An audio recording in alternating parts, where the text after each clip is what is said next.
Hello. I'm going to show you how to harvest seed from frozen peppers. I have habanero, orange habanero. There's one.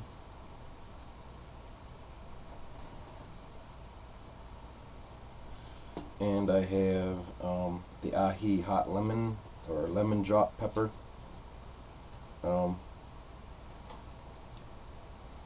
It almost looks like a fatale or something, or a datil, but they're a hot lemon.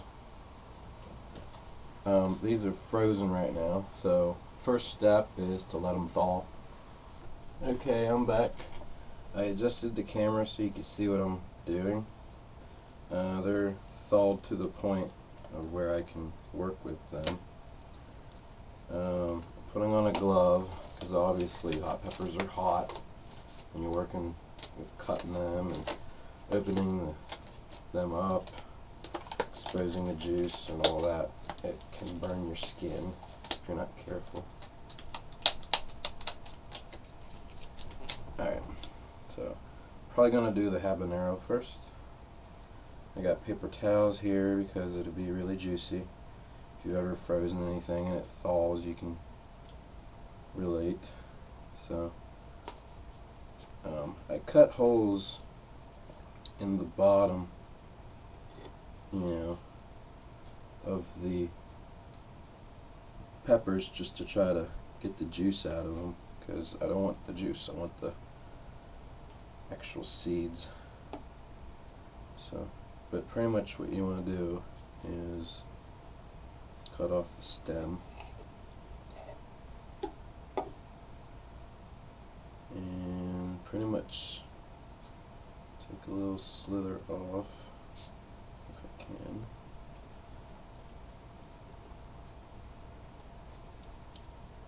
Exposing it. Okay.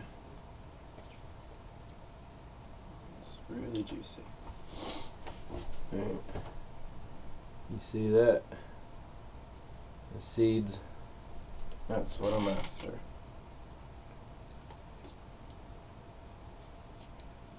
And what I do is kind of just scrape them off.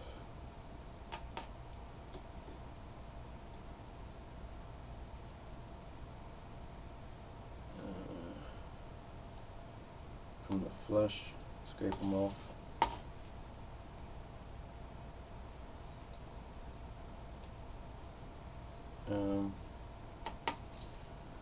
The placenta, they're still attached to the placenta a little bit, but that's pretty much the first one.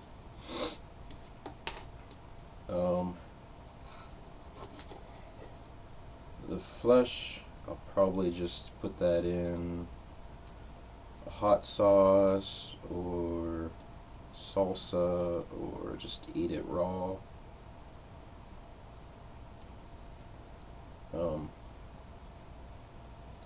That's what most people do. If you want to, just eat it raw. Now when you see black seeds like that, they're no good, so you gotta get them out. You can do this and get a lot of seeds out of one pepper. Some peppers have more seeds than others. It just depends on how big they are and what kind it is. These are habaneros, so this is actually my first time doing this, so I'm just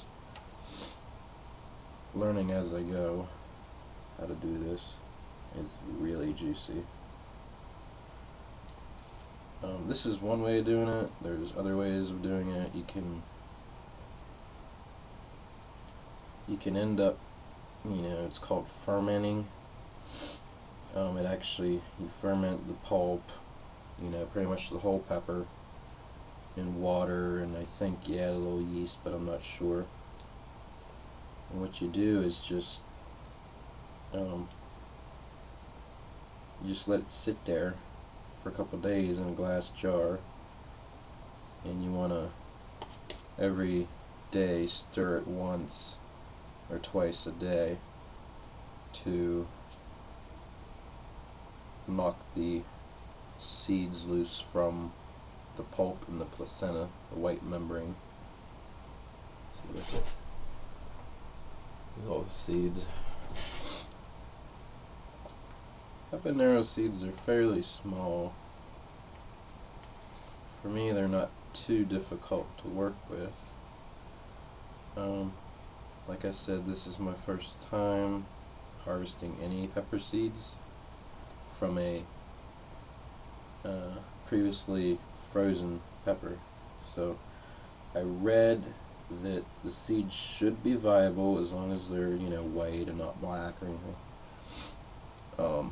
As long as they don't have any mold in them or anything, or rotted, and they should be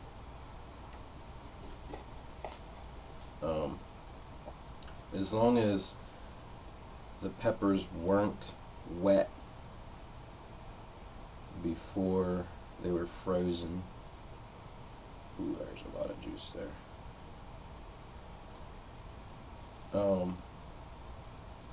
As long as the peppers weren't wet before they were frozen, they should still be viable. If they were wet before they frozen, and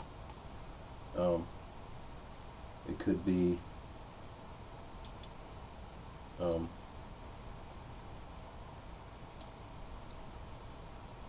they might not be viable. For those of you that are interested in the Scoville rating, the heat level of these peppers, if you're curious, is for these orange habaneros, they're just regular orange habaneros, nothing special. Scoville rating ranges between 125,000 Scoville units to 325,000 Scoville units. So, and the hot lemons, those Scoville units are probably between 30,000 and 70,000 maximum. So the habaneros are a lot hotter than these, but I'll be harvesting both. Pretty much what I'll do next is I might try to set these in water, maybe just rinse them a little bit. They still have a lot of the capsaicin oil they're coated in it, so I don't want to touch them with my bare hands.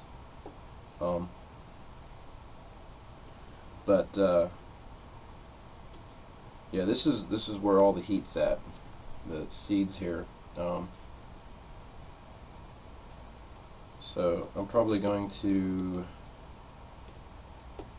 rinse these a little bit, try to get some of that pulp off, that placenta off, and try to get them rinsed a little better,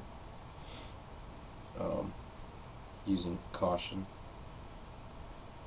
But and then I'll probably put them on a paper towel or a plate, and you want to dry them out, or let them dry out for about 2 weeks. Depends on the humidity and the temperature of the air in the room, or outside even. But even 3 weeks is better if you want to save them for like next season. If you want to actually sow them and germinate them like I plan to do here a little later, you don't have to wait the whole 2 weeks, because as long as they stay wet, they have a tendency to germinate or sprout a little taproot, which is good if that's what you want. It only takes one seed for one plant, so but that's pretty much how I do it. And these should have a fairly good chance of viability, you know, because they were red ripe jalapeno, or yeah, habaneros.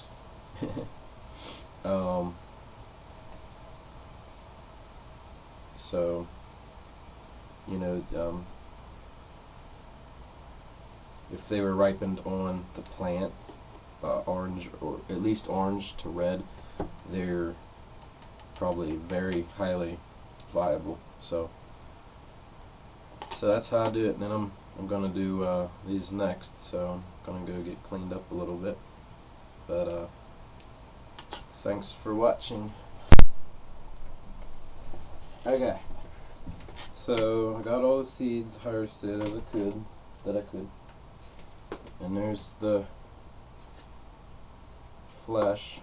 So that's good to eat if you want, or use it in a food or something. Or refreeze it, doesn't matter. But pretty much I just put a little water in each one. This is the habanero and the hot lemon. And all I gotta do, you know, every couple hours, just kind of stir it up a little bit. Try to get that pulp knocked loose from the seeds. They'll eventually come off. It'll take a couple of days though. You don't want to leave it in too long to the water, or they'll actually start sprouting in the water. The floaters are no good. So if you let it sit a while and you come back and there's some floating on top, they're usually not viable. And the dark ones aren't viable either. But usually the good ones, the good seeds will usually break free from the pulp and, you know, sink down on the bottom, and the pulp and the bad seeds will usually just float on top, and you just kind of, you know, keep doing this, and, you know, rinse it out, rinse the water out, more water, rinse it a little bit, you know, get them washed pretty much. And then eventually just rinse them off and then let them dry. Like put them on a paper towel, let them dry, spread them out real thin layer, and let them dry for, you know, a couple weeks, unless you're trying to get a couple to germinate. But every once in a while you'll want to take the you know, paper towel or whatever that you have them on, newspaper, whatever you want. Just kind of roll them around, you know, or flip them, if you know what I mean, just to make sure they're getting pretty dry. And the ones that sprout are the bad ones, and you know, you throw them out. Pretty much the ones that are good, and then once they dry, they'll keep as long as you keep them cool in a dark place, and a dark, dry, cool place to keep them away from sunlight, you know. So usually the best way to preserve them would be in a little baggie or an envelope or something. Put it in the bottom of the drawer in the refrigerator or something. So, and they'll keep for a while. You can even put them in like little mason jars if you want. Just as long as they're completely dry, they should keep. If there's any moisture, they'll eventually rot, or they might sprout, or sprout then rot. You just gotta keep an eye on it. And if there's a little bit of rot, they'll actually, it can spread to like the rest of them if you're not careful. So, but pretty much just, you know, do like I said, and should work out. If you are trying to sprout them, then you go ahead and sprout them. But as long as you keep them dry, they won't sprout until you're ready. So that's the only thing. This is probably the only time you want to actually get them wet, because they're still attached to the placenta, the little membrane in there. So if you can see that. So you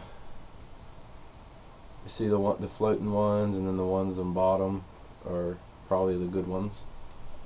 So so that's about it. Just they should keep for you know, a couple years at least. Um, if you store them right, and these ones will, you know, whatever pollen it came from to produce these seeds, these will have the traits of those plants next time you plant them. So that's pretty much it. So hope you enjoyed the video. See you next time.